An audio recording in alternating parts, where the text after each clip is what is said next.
जी कटवा गोश्त की तैयारी है जी। आज मिनी कटवा बना रहे हैं। तकरीबन 2 किलो गोश्त शीप का, आधा किलो तकरीबन टमाटर और आधा किलो प्याज से नाले थूम।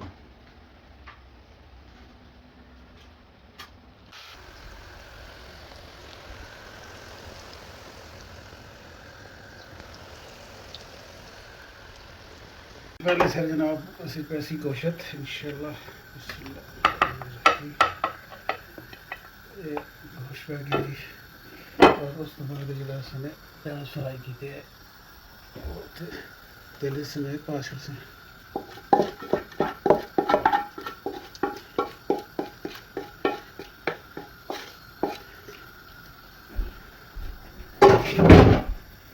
उसके बाद टमाटर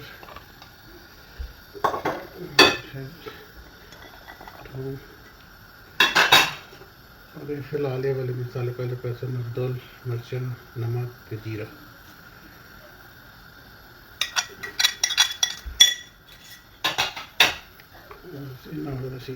छोटे से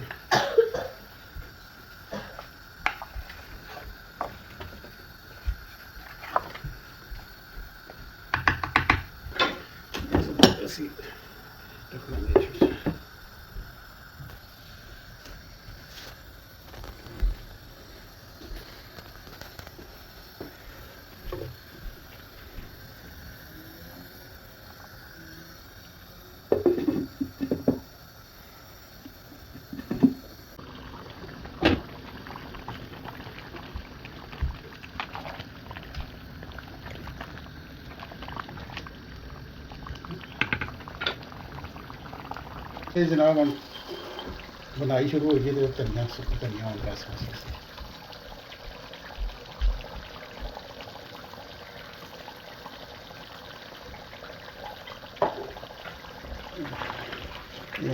धनिया भुजने के टाइम से पानी होती है। ये माड़ू का की रेसिपी है, अकबरदीन और माड़ू का बना।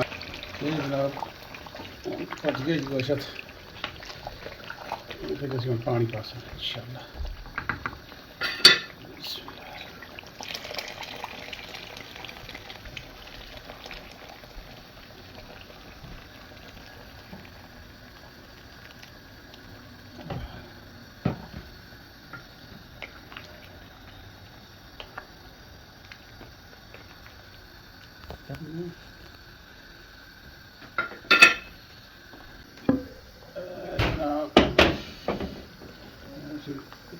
मिर्चों बाद में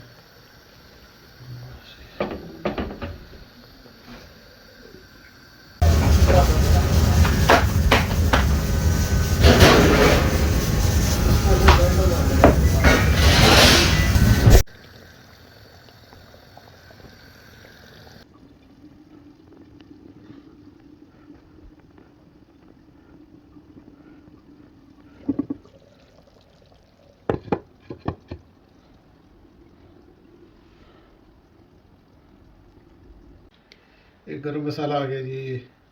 ये बनने तो बाद अग बंद करके तो आखिर थोड़ा जा गर्म मसाला तो फिर उसके उत्ते ढक्कना रखते सब। बस।